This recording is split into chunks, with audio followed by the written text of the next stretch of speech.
Hello, class. Welcome back. Today we will continue on our topic for session 3 regarding ancestor worship. Let me get to our PowerPoint so we can start this. All right. So we're going to elaborate while looking at a couple of examples of modern day ancestor worship in Mexico. With a celebration you may have heard of, as it has become more popular in pop culture and in media, and it is called the Day of the Dead. Now, before we start, I want to make an emphasis of the difference between burial funeral rites and ancestor cults. So burial funeral rituals, and we'll try to see some examples of this, not today, but in our next class. This is the way humans take care of the body once the person dies.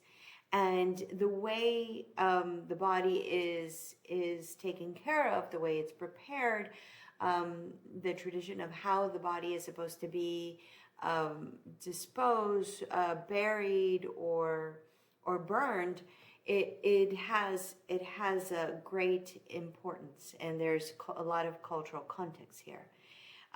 But we're not going to be talking about burial rites as we had seen the example of the jazz funeral, right? We're not going to be talking about that. Today, what we're going to be elaborating on is ancestor worship, ancestor cults. And in this belief system, in this tradition, it is a way that the family members are able to maintain a relationship, a social relationship with family members of their family line. Could be an ancestor that you've never met. It could be a recent family member from your immediate family, grandparents, parents, children, cousins, etc., that have passed on. And in this practice is rooted in the sense that the dead, people that have passed on, are not forgotten. Now, this practice is rooted in animism. And as we have seen again and again, animism is the belief, is understanding that nature and objects around everyone are animated. They have a spirit, or they have an energy. They can be communicated with. And in this sense, is where the idea of ancestors, that the spirit of the ancestors lives on, and there is a way to communicate, to maintain that relationship with the ancestors so they can return. The ancestors are, as we have seen in the case of Africa and in the case of the Mayas and in many parts of the world, they can have an influence on the living. They can provide advice. They can provide guidance. And in the cases of the Mayas and the ancient Mayas, not contemporary Mayas, the ancestors for those ruling class, the kings and queens, they asserted their position and power. They provided the authority to rule. And so we find that many social behaviors are rooted in the teachings of the ancestors. And many cultures find themselves living among the ancestors. In other words, and this idea of where the ancestors reside varies across the world. In some cultures, such as we find in Africa and also in Mesoamerica, the ancestors are within the living world, and could be accessed, could be communicated with at various times.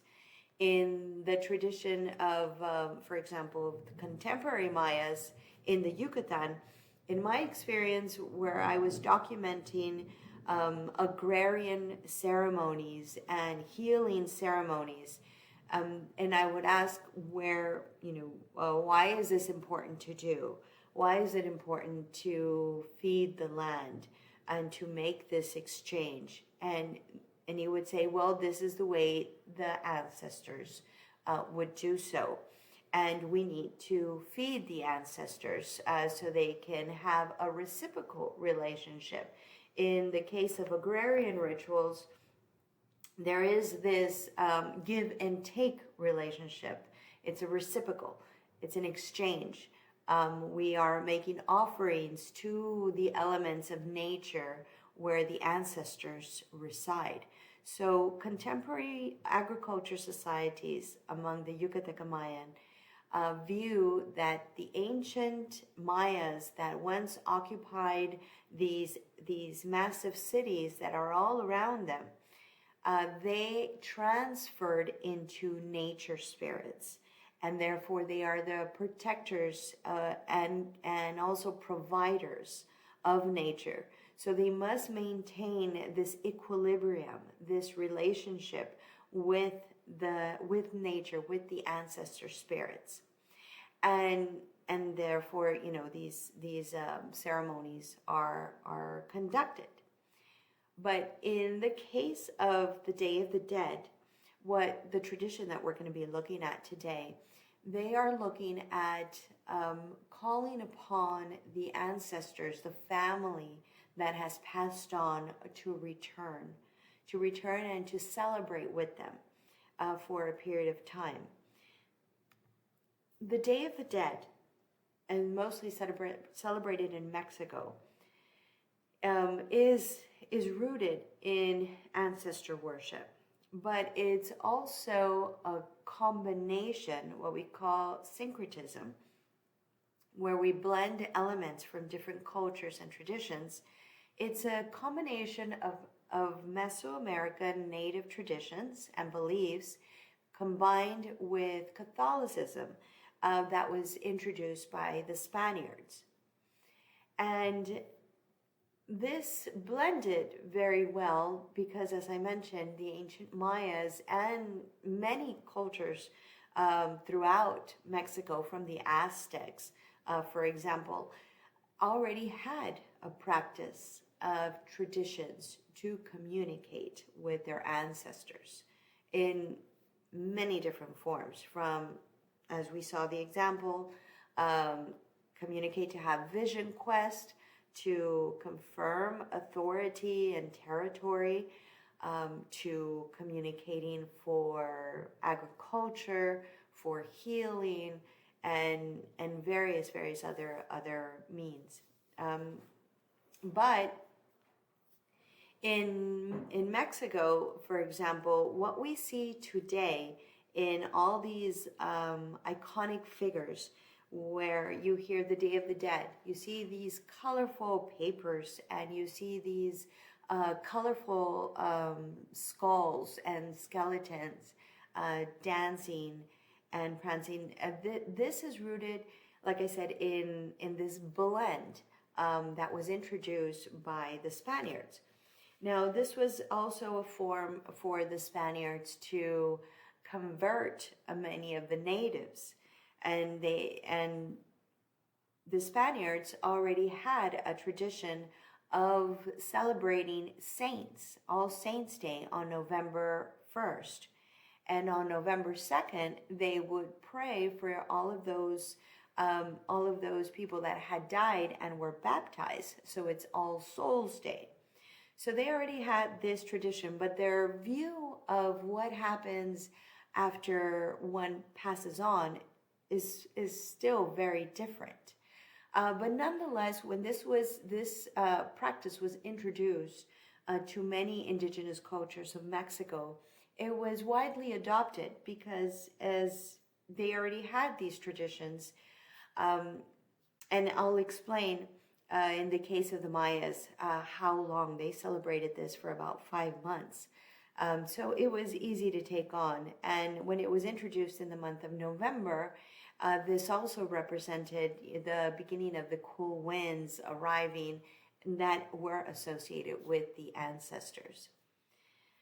But before I go into that, let me just point out a few of the symbolisms and of what we see today and how it was influenced. So, well, here we find this is a very popular and renowned figure. We have a skeleton, and in many cases very well decorated, colorful, and dressed in a very elegant dress and with a big hat. She is known as the Catrina. In this time, the Day of the Dead begins to have a popular imagery, and that spread rapidly throughout Mexico and remains today as kind of these iconic figures that are transferred now globally. And what was taking place here was in the 1900s, after the Mexican Revolution, the artists of that era began to mock the people in power. And the people in power were the descendants of the Spaniards. In other words, a few generations down the line of people that were born from having their origins in Spain, but also mixed with local natives. And they expelled the Spaniards and took over the land of Mexico. And we had discussed this in the Caste Wars. If you remember when we talked about the talking cross in the Yucatan, with the conditions of the new hacendados and landowners, what effects they would, yes, they kicked out the Spaniards that came to colonize Mexico, but they had also taken over the land and wanted to modernize it, but also kept the natives in very harsh working conditions. But nonetheless, those that had reached the elite class were now assimilating to European culture, European dress, ways of behavior. And so the Catrina here, this skeleton, and this is a very famous painting by Diego Rivera, a classic, iconic artist for Mexico. He is painting here the image of the new elite class ashamed of their indigenous origins. And this is why this is noted as the Catrina. You could see these figures of these elite ladies, and this is Diego Rivera and Frida Kahlo there with indigenous cultures. And you see, the generals and the hacendados and so forth. So he is painting this as a reminder and to mock these elite women while you're trying to assimilate to European culture, don't forget your indigenous origins. And so we see that imagery. The other imagery that we find very popular now are the colorful skulls and the calaveras. And we see dancing skeletons and very colorful skulls always presented. And this is also a social mockery. This is also a reminder to the elite at that time is do not forget your indigenous origins, and do not forget that you are mortal as well. At this time, the people felt with much power and much control, but this is a reminder that death is a part of life. Which is something that's very ingrained in indigenous cultures throughout Mesoamerica. There is this relationship and recognition of death that is not in the way we see it today as Halloween. And I'll explain that in a bit.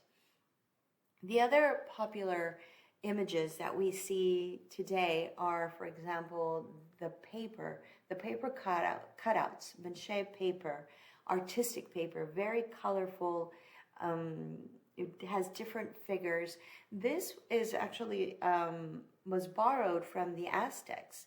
The Aztecs would use bark paper and have elaborate decorations, and would exhibit them, and they had different meanings. But taken from the Aztecs, we see here a continuity of use of paper used in celebrations.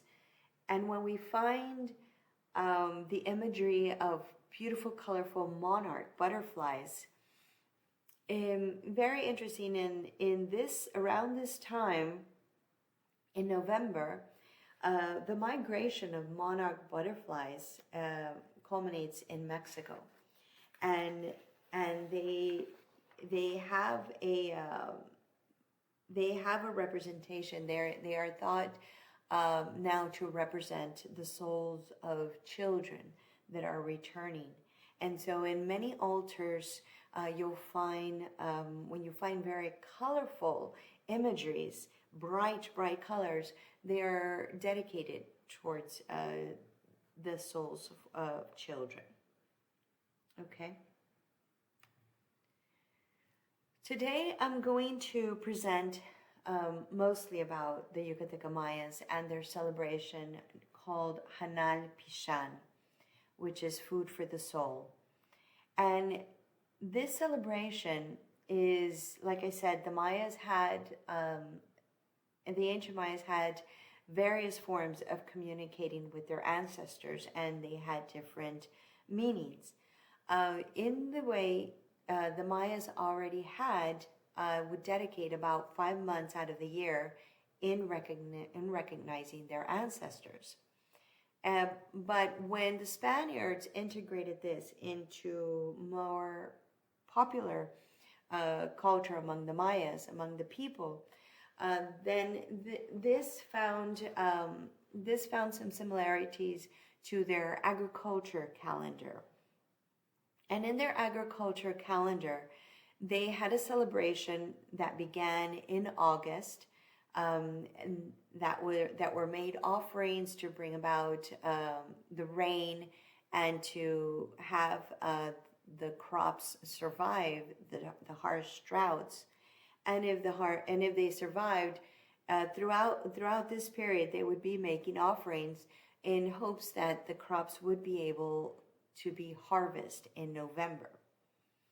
And so therefore, for during this time, there was constant offerings and ceremonies in relationship to nature and to the ancestor spirits, offerings made of food, of copal, which is incense that is burned, and chocolate, cacao, the chocolate seed. And so the way the Mayas reference death was very different than our European concept of death, as looking as the beginning and the end. And the Mayas and many indigenous cultures throughout the world have a cyclical worldview. So it's more of, rather than an end, it's a regeneration. In some cultures, they believe in reincarnation. In here, the celebration that continues today, also rooted in the ancient Mayas, is this idea that the Pishan, is right here, Pixan, the Pishan, the spirit, lives on forever. And the living can maintain this communication, this relationship with their lineage, with their ancestors. And so the Cheul is the soul in the blood that continues. So when the Spaniards, like I said, institutionalized Day of the Dead, they institutionalized these 2 days, November 1st and November 2nd. It was widely accepted. but yet it is celebrated very differently throughout Mexico. Any region that you go to will not have the same type of celebration. So the Mayas, from what we know from archaeology, the ancient Mayas used to bury the ancient and up to contemporary, up to the 1900s. The Mayas had this practice of burying their family members, their dead, in their household. And the way their household, we still find this structure of household today. It's a dirt floor. It's a dirt floor, and we have a house made out of wooden sticks around, and palm trees, dried up palm tree roofs. So you can see how it was functional or accessible to be able to bury the dead within the household. These types of floors are still used today, and they maintain the household very, very cool in the summertime, which can reach very high temperatures.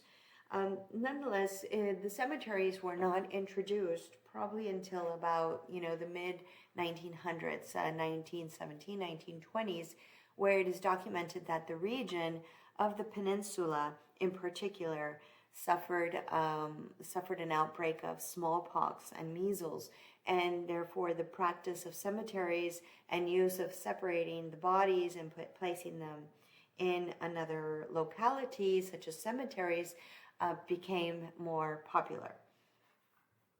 Now, this is a little town that is close to my family's town. This is a little town of Pomuch, Campeche, Mexico. They have a very unique practice for Day of the Dead.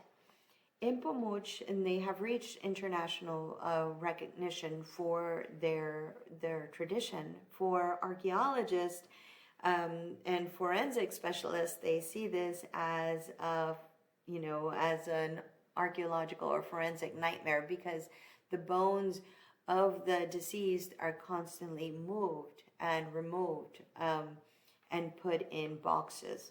So it's very difficult to be able to trace back its origins and its practices, and perhaps what took place at that time.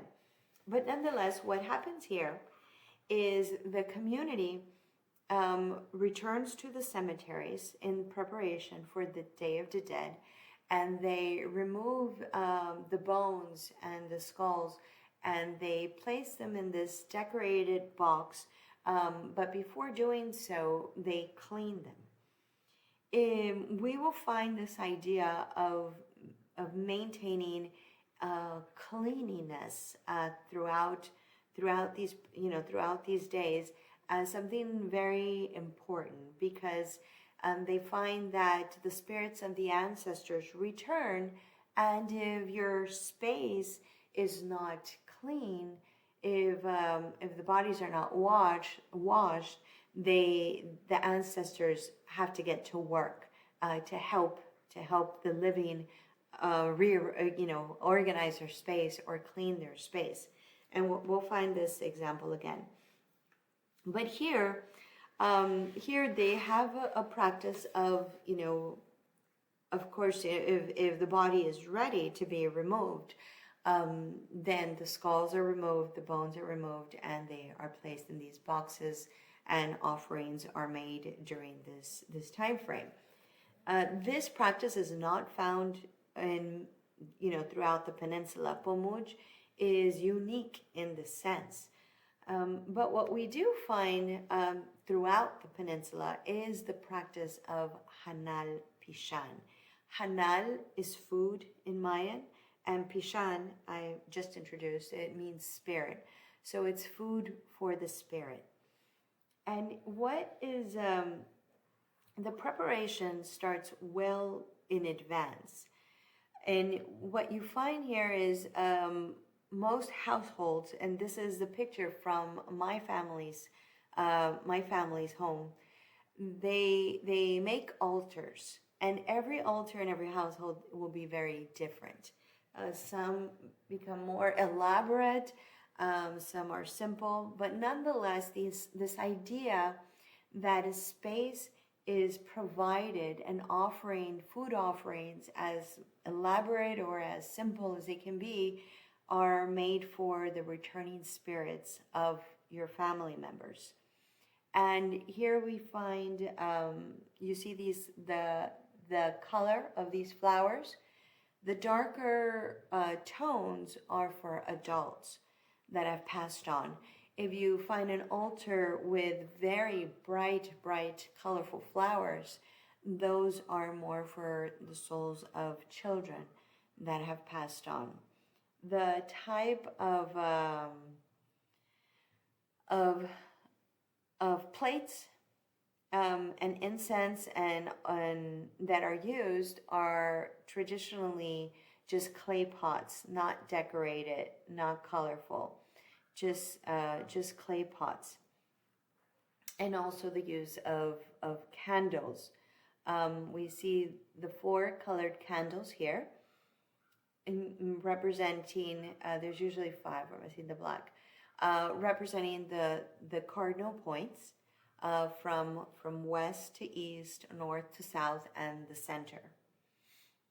And then the food that is offered, we have the traditional chocolate and sweets.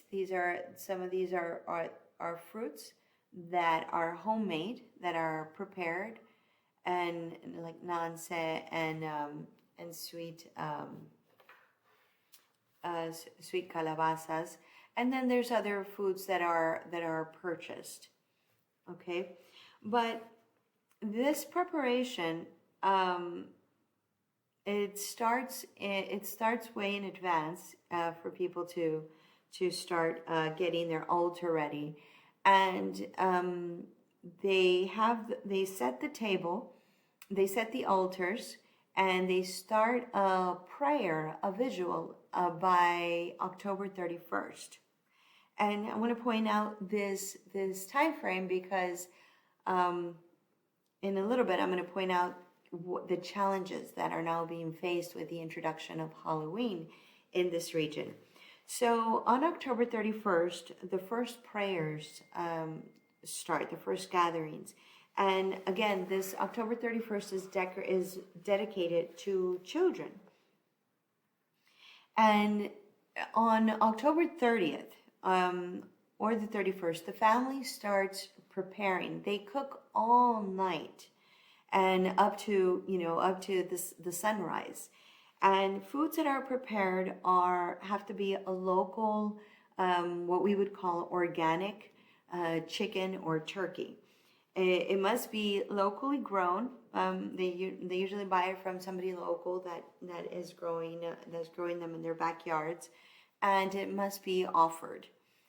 Here I am helping my aunt prepare this chicken for this special dish that is the main dish for the altar, and it's the main dish found throughout the peninsula. And on November 1st is where the vigil is given for the adults that have passed on. And then on the 2nd, there's usually a mass conducted by the Catholic Church in the cemetery. So this is a very a family event. It's a holiday. Nobody works for this week, and for people to in this region, for people to really prepare for this. This is called the pibi pollo. This is the main dish that, as we saw from that chicken that we were preparing, it is prepared. It is a corn dish that has stuffing of achiote and the chicken and the sauce, and it's a pie that is buried underground for cooking. And the best pie is the one that is placed on the altar. So here, any food that is prepared, the first thing that comes out must be placed on the altar. After the prayer is done is when the family can eat. Because first we are receiving our guests of honor, which are the family, the ancestor spirits that are returning.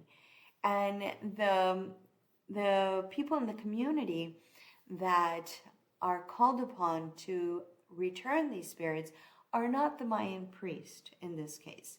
And they are called the rezadoras. These are women, local women of the community, usually part of the Catholic Church, and they go home to home with a group of other women, carrying out the prayers, and you give them the list of family members that they are to call upon, and then they have rosaries and prayers to invite them to please join the family. Now, in the case of Campeche and the Yucatan, this celebration lasts 30 days. So rather than being our most common known celebration of All Souls Days, November 1st and November 2nd, this is a 30-day festivity that takes place. People only get about a week off, but for the main preparation, but it is not until November 30th that the rezadora, the lady that leads the prayers, returns to the home, and is the altar, of course, the food has been changed, of course, and during these 30 days, there's always some sort of food offering and a glass of water or liquor or whatever that person that you've invited in your family lineage, whatever they like, just simple foods and drinks are placed throughout the month. But at the end, on November 30th, when she returns to give the final prayers and return the spirits to the spirit world, dry foods are placed on the altar to help the spirit into the journey. And this practice, like I said, before this takes place, the family has a lot of preparation and a lot of cleaning to do. My grandmother would say that you could not leave clothes hanging and clothes drying because the ancestors would come and would have to get to work. They would have to, help you with the laundry and help you fold the clothes or help you clean the household. And you also did not want any of to disturb them. You wanted to have them invited but be resting as well. All right. So, like I said, this is a 30-day celebration, which is very different. It's not practiced the same way throughout Mexico. I'm going to show you a film, and it's going to give you a very nice visual of what takes place, of the preparation, of the beliefs, and the traditions of Yucatan. Let me play this for you on another screen. Here we go. And it's in Mayan and Spanish, and so it has subtitles.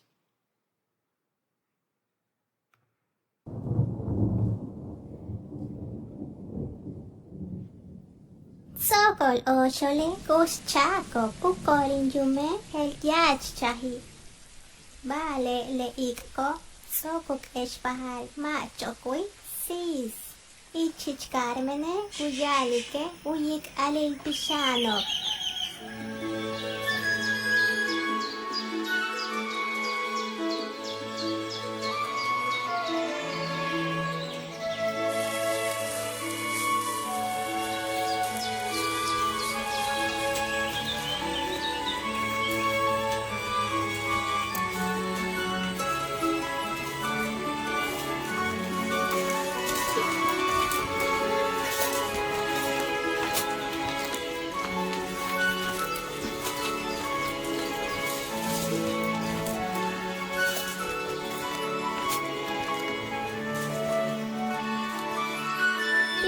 ba, pit Mercedes, yang umentik pit.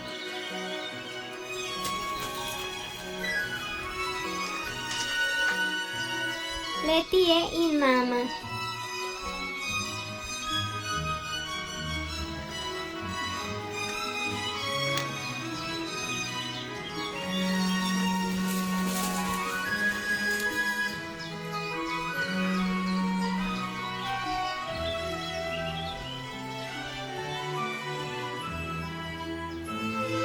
Inchichkarme lala hakupit.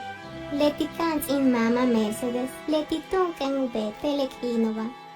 Inchichken ati, pibe uhanli pisano, letiokutalo kanto, inchichkansina, utial uyohelti, pish utstutanlipi, tinginol Marcelo.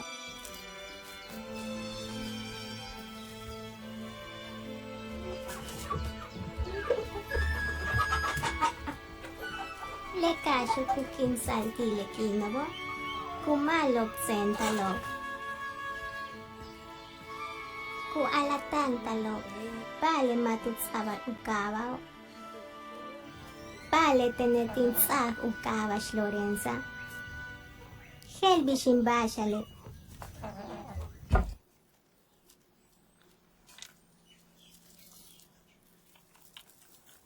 Kotesh chupa, nikiwetes bishubeta le pivo. Tane le yana shot ke kasho, tsolekat ikte kumo. Kapo ike, tsolekat ikte ako.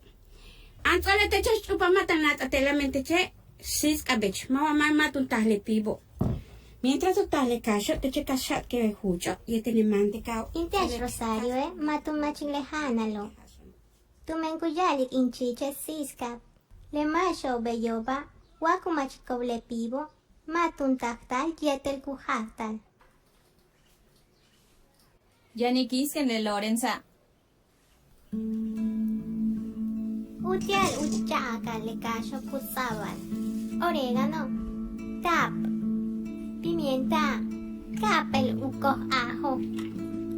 Lorenza tan uchakal kume. Y chile kulala chakushu. Utial ukital yetel unyatal uboni. Yetel kumay tal ichi uhay, kupa tal chakan, ukilubetale, inae, tang upoke ulehas. Kutsabal mantecay keken, ichi lehucho, yetel tap. Kuchatal, yetel kabet, kupa tal chanchul, yetel mantecao. Inol marceloy, ki uyubi kach, lepit yetel spelon. Inae kuhatsile kuch utiat wak elpi. Le kasho sok utahal. Yetel kuhoksal ichi uhay. Kumaita le kucho ichi luhay. Yetel kupuital utial utahta. Le saa ukabay kol.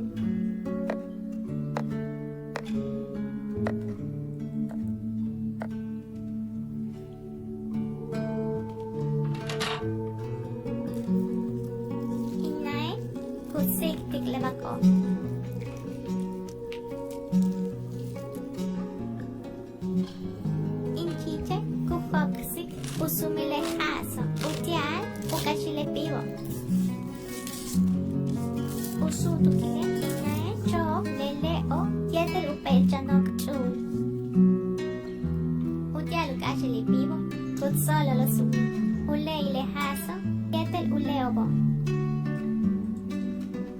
Kumak antal uhaltinile hucho.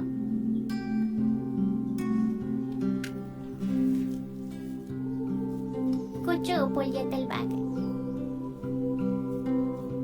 Yetel pak, cebolla, yetel uchan leop abasote. Inol marceloy, utstutan utsabalichil, upel chan shikle kasho. Yetel yakol. Upel habanero ik. Kutsokole, kutsabal umat yetel kuch. Utial utsokole. Kucho oval upit kol tupach. Kukalan taluk tobol yetel kukashal.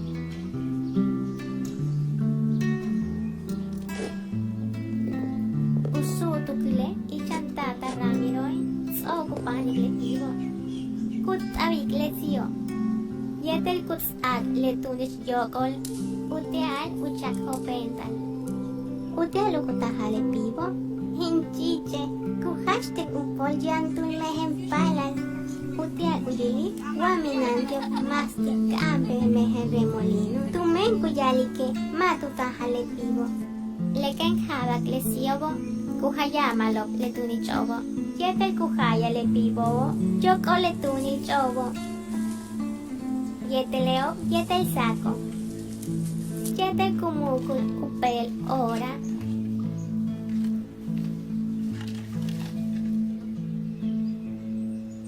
Sok le pivo, tahchahi. Kutian mal uhasi kuyon. Le pisano kutalo hanalo. Le balcheobo kutaki kubao.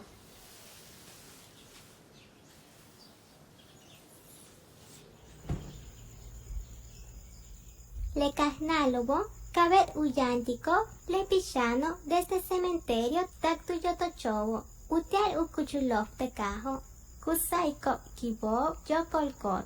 Santa María, Madre de Dios, ruega por nosotros pecadores, ahora y en la hora de nuestra muerte. Amén. Gloria al Padre, al Hijo y al Espíritu Santo, como era al principio y siempre, por los siglos. Cabet uwenelse behlai, utialca ucasto, ubehle pisano, yetel umalo hanalo.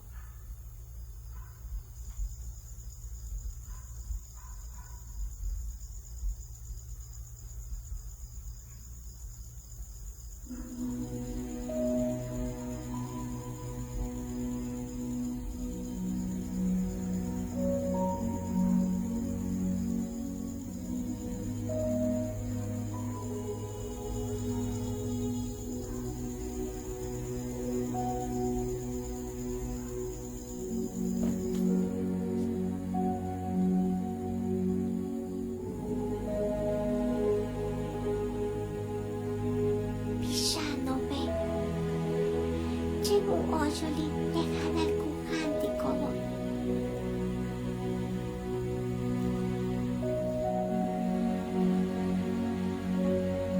Kichahwata chinol. Kaki anay to beta behla chalahante. Nol bishawilik hewal ukame tintene. Maria tahiyam kasa meme men mashone to men le masho hachu yabil monobo yanuk askono o to men ksialo o tone utsialo o to men wama bela mishma kone le betke yanukoluk inile atal teche yetelana kak mul hanteche le pip le kubetalo me le tio pe kubet jaluk askon menu yabilimo le kimbela Maria non kine kimile kine kustal kine kimakola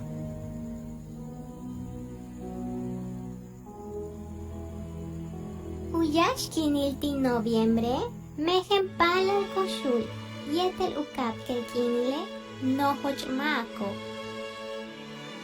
Ukinil kukimi wamashe, kabet uman kumpelhab, utial upahtar upip ulatsilo. In mama Mercedes, yashkab ubetik tempibe.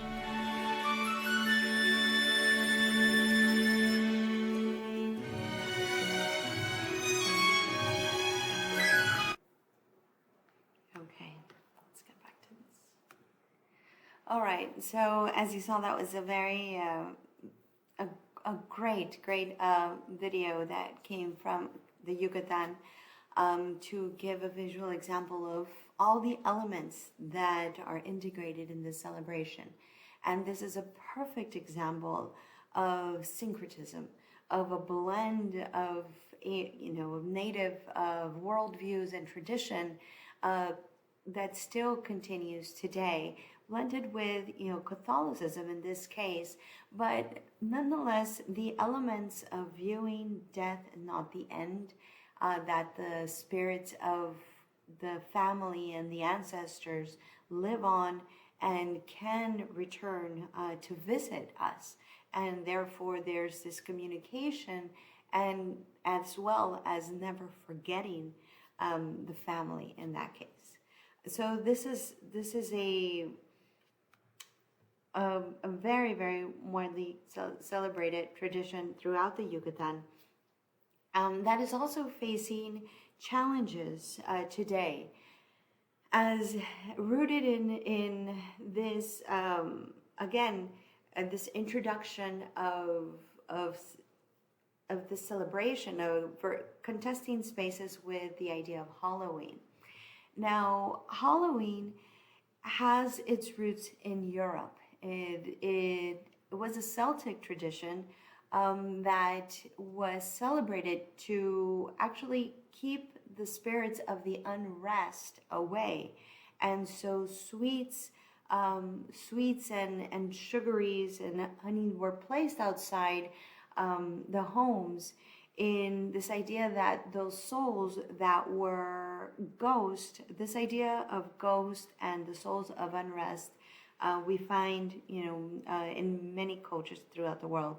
But during this time, usually of the harvest, this idea that a portal was open and those souls that are unrest could bother the living. And so this the Celtic ideology would put sweets to keep them away. Now later on, this was again integrated by the church and also used in this form to convert native European cultures. And later on, fast forward, how Halloween emerged in the United States from immigrants from Europe, Irish immigrants, Scottish immigrants, and in the early 1900s, where we have a blend of new, of immigrants and new traditions emerging here in the U.S. With the Great Depression, emerged this idea of causing havoc during this time. Immigrants, mostly adolescents, during this very stressful period of the Great Depression, began to cause havoc among the community. They would throw stones at windows, break windows, of buildings, so forth. In rural areas, they would let out the cattle. It would just be a night of causing havoc. It was a way that adolescents and young adults were expressing, I guess, their frustration of what was taking place at the time, but integrating with this old world idea of this is a night where the spirits cause havoc. Then they would blame it on the spirits, and in an effort to reduce, they wouldn't cause severe harm. It was more like property damage and tricks that were being played on the public. And so, in an effort to reduce this social havoc, and to integrate the adolescents and children, this commercialization idea of Halloween emerged, where they began creating celebrations, festivities, where there would be games for the young population to participate in, and in exchange they would be given candies. So we have here the commercialization and the rise of certain industries, such as the candy industry, and this idea of trick or treat grew rapidly here in the U.S. And nonetheless, we still see this in the Halloween practice. We do see this syncretism between a westernized, commercialized pop culture idea rooted in European Celtic ideas of this is the night where wandering souls that are not resting, are among the living. And there's where we have the white sheet, the ghost, walking around. And then from here we have this idea of fright emerging from, pop culture, from movies. And so we see how this is celebrated here. It is mostly a night of havoc and fright for the most part, right? Not everybody celebrates it the same. But in the case of the Yucatan Peninsula, in recent years, there has been an expansion of Western companies such as Walmart emerging in these cities. And with these companies coming in has also been the introduction, or not introduction, more of the proliferation, because it's not to say they did not know that Halloween existed. Halloween has always had a form of it has always been stronger in the northern part of Mexico, closer to the border to the United States. And here, while Mexico does not have the tradition of celebrating Halloween with a sense of fright, because as we just explained, this period of time is when the ancestors return.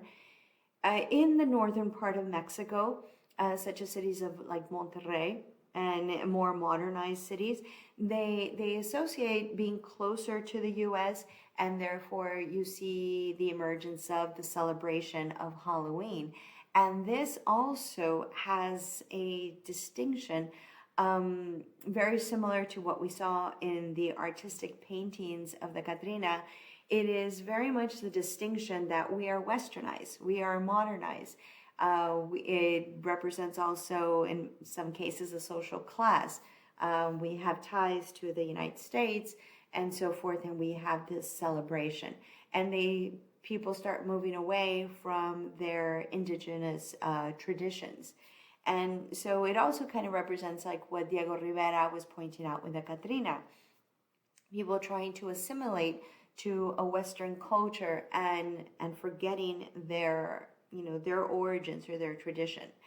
So this we had seen for many years, this contesting spaces and the way people use Halloween to demonstrate, a social class or links to the U.S. But in the South, where this idea of Day of the Dead is heavily from central Mexico and southern Mexico, we see a very rooted tradition in native culture.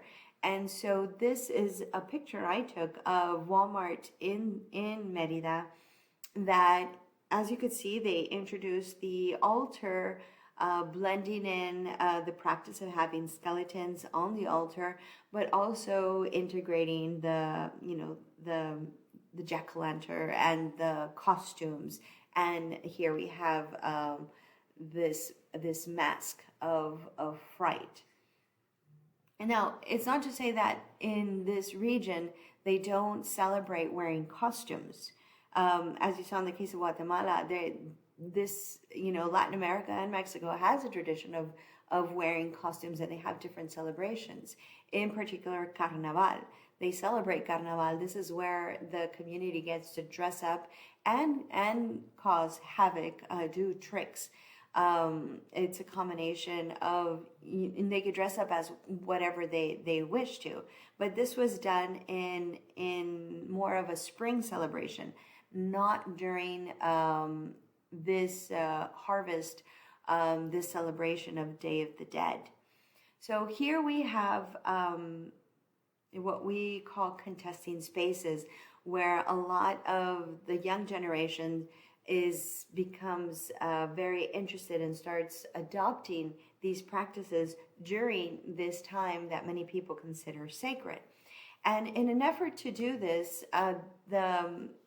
the governments, the local municipalities, the schools have had to double their efforts to celebrate Day of the Dead rooted in their tradition. And so now we have these large festivities, public displays. We could not so much parades, but a celebration, a street celebration, and where students are invited to participate in contests to see who can do the most traditional altar. And this requires students not only to interview their family, but to also go out into the local towns, the local villages, and see their tradition of celebrating Day of the Dead. And therefore, during this time, you see an elaboration of altars throughout the city and also within these small communities where they make, where they're integrating, they're going on the grassroots to not only look at their history, celebrate it, but also obtain recognition. And again, this was done in an effort to compete with this emergence of Western tradition, competing for these days. Okay, so now let me show you a quick video on how Day of the Dead is celebrated in Michoacan, where this is more in central Mexico. And again, everywhere you go in Mexico during this time, you will find different practices. Here we go.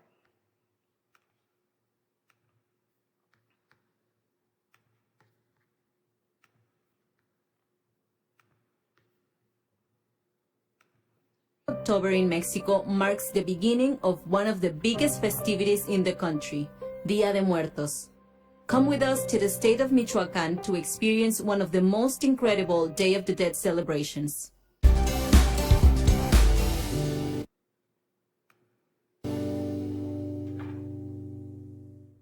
Our journey began on the road from Guadalajara to Morelia, Michoacan.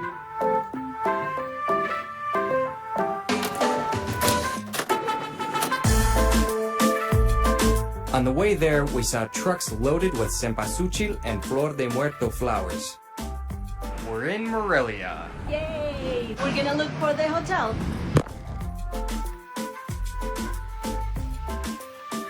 Checking into our hostel. Yes, I said hotel, but it's a hostel. It's a hostel. That's alright though, because that means it's gonna be extra cheap. It's like And it's right downtown. very close.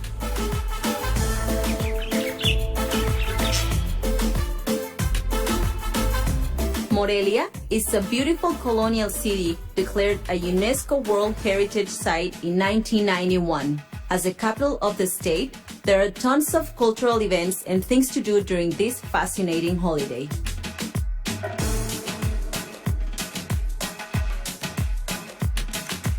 Friends, we just got here a little bit ago and there's so much to do. We've already seen a ton of altars. I can't wait to see what tomorrow has in store.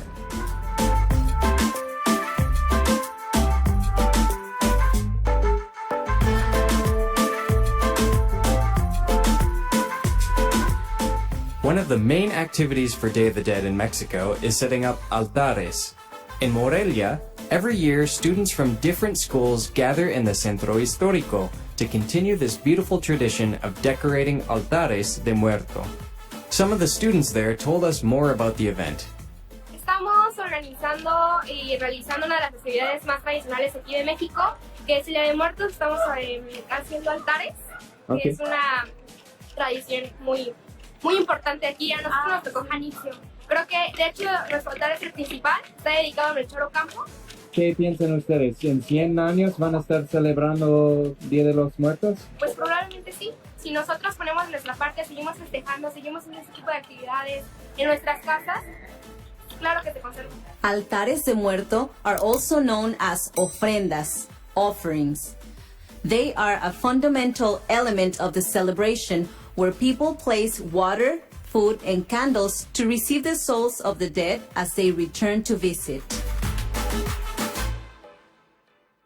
On the other side of the cathedral, students and teachers from a different school also gathered to participate in the celebration.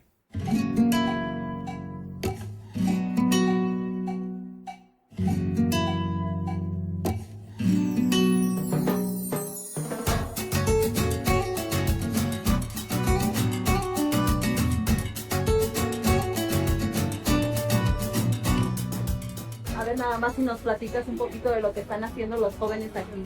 Bueno, el día de hoy estamos montando el altar, que es una de las partes más importantes en la celebración de Día de Muertos. Es una ofrenda que se realiza a nuestros seres queridos que ya fallecieron. Cada parte del altar tiene un significado. Y bueno, es parte de la cultura que es sincrética. Hubo una mezcla entre la cultura prehispánica y la llegada de los españoles. De allí que, por ejemplo, el arco tiene que ver con una referencia y la cruz de la religión cristiana. Y es por donde regresan las almas cuando tienen que dirigirse al cielo a través de ese arco. Each ofrenda is unique. They are decorated with objects the deceased used in their day-to-day life, like music instruments, tools from their job, or toys and candy in the case of the altars dedicated to children who have passed away. These altares must also have water, food, candles, and flowers.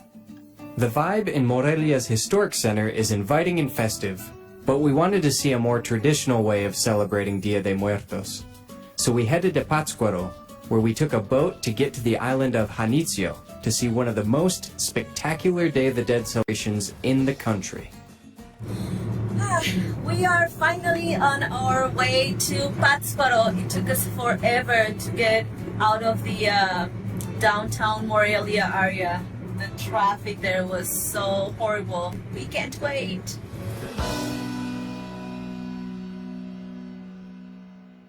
We just got to Pátzcuaro.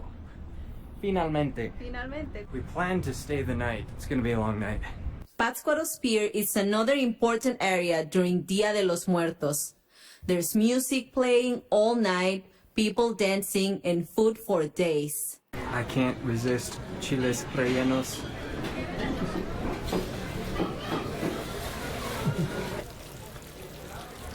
How is it? Chile rellenos are the best. I would love to have my own channel where I just go around Mexico trying different ones, because each one has its own history, its own story. They're just so good. This is the line to get to Janitzio.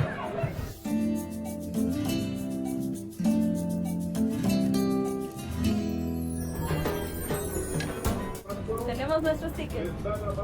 Ticket is Boletos. en español.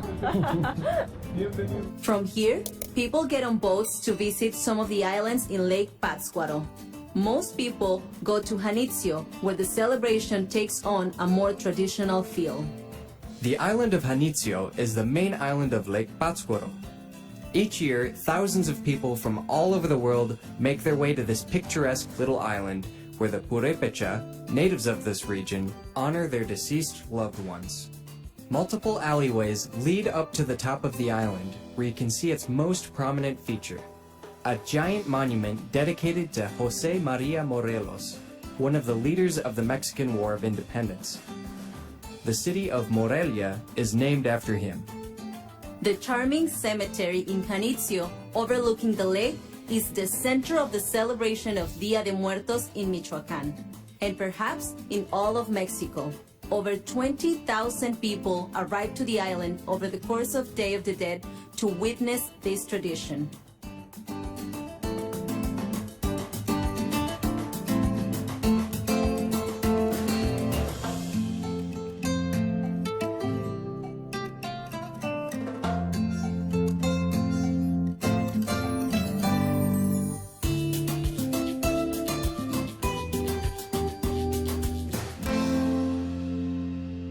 We are tired. We have been walking all over the island. We went up to the monument. We have been going through all these little callejones.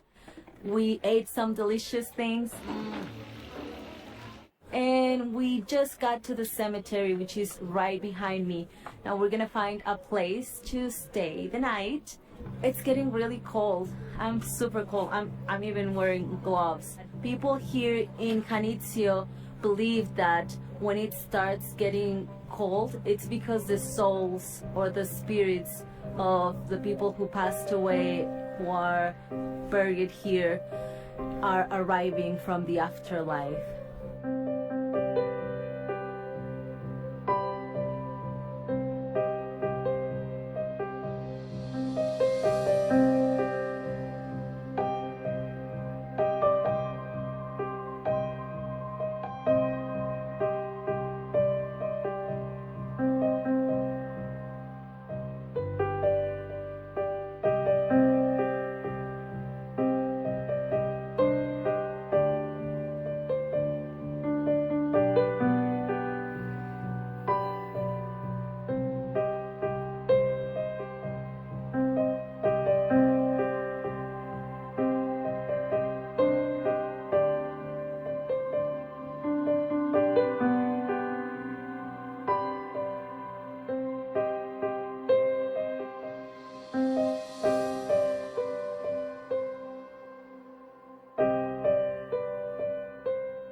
Friends, we came here because we had heard how beautiful it is during Day of the Dead here in the cemetery in Janitzio, and it truly is stunning. Being here is an incredible experience. It's a phenomenal experience to be around the Purepecha who are here to spend the night with their loved ones who are, they believe are coming here to visit them for a couple of days during Day of the Dead. Guys, it's 7 a.m. and it doesn't even look like this is the same place we got to last night.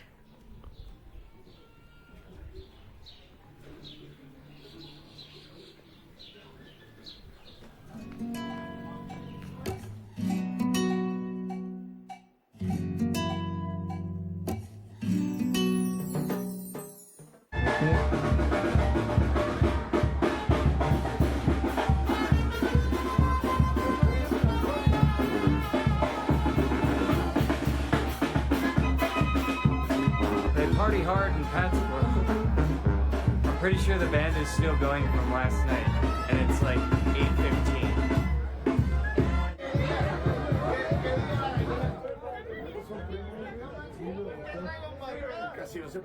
¿Qué estás comiendo? Pizza. A las 8 de la mañana. A las 8 de la mañana. ¿Por qué no? We finally made it back to the car after a long night in Janitzio. We are really tired, but we're so happy that we got to spend the night at the cemetery there. It's a really special experience. I love how the whole cemetery is lit. We got to spend the night there, but I have to be honest, there was a moment when I thought it was just too much. There was thousands of people. I have On no this idea. tiny Yeah. island. I mean, you couldn't even move. And that was from 11 p.m. to 3 in the morning. People started to leave after that. So if you come here, just be considerate. We went back to Morelia to rest up and get ready to experience day 2 of the Day of the Dead in the nearby Pueblo Mágico of Sinsunsan. The festivities in Morelia were still in full swing.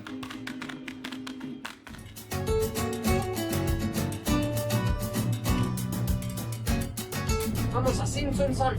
We're going to Sinsunsan. We are excited because we've never been there. We heard that the celebration is huge and we can't wait.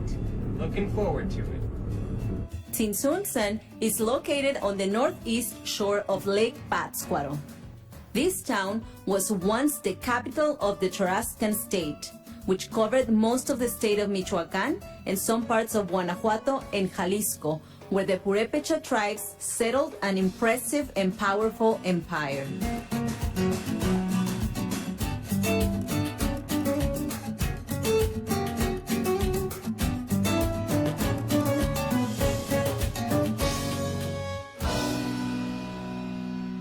So we just got to the cemetery here in Sinsunsan, and it is gorgeous. Is compared to the one in Janitzio. I mean, we haven't walked through the whole cemetery, but it looks maybe 5 times bigger than the one in Janitzio. Plus, there are actual little paths that you can follow. And in Janitzio, you kind of have to step on some of the tombs. To get through, yeah. There's a lot more room here. And you have no idea how beautiful some of the tombs are. And yeah, the ones in Janitzio are gorgeous too, but the ones here are just another level. So let's go check it out.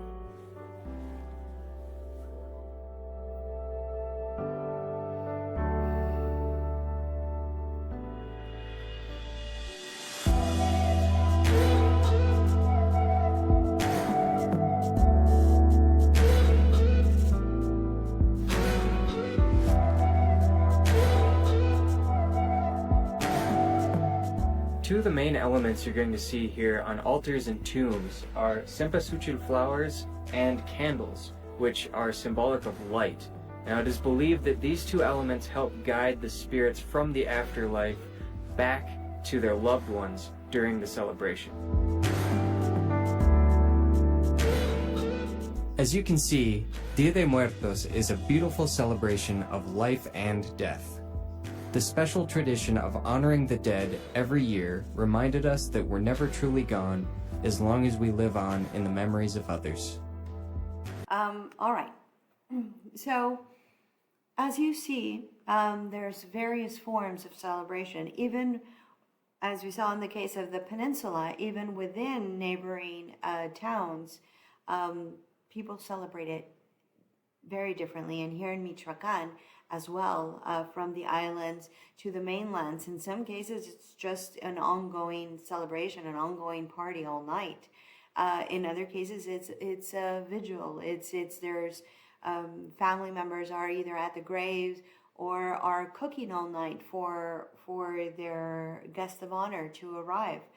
And while we see the issues that it's facing today, such as contesting spaces with Halloween, we also see that this tradition, this idea of Day of the Dead, is spreading across the globe.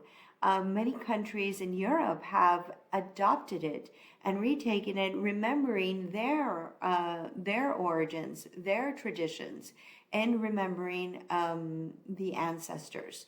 In other communities, they have applied it as a form of therapeutic to help a person grieve, to help a person remember and deal with a family member that has passed on. So it's also a very therapeutic practice that we see. So while, like I said, while we see in Mexico this struggle to maintain this tradition, we also see it spreading globally. All right, so we'll stop there. If you have any questions, email me like always. Thank you.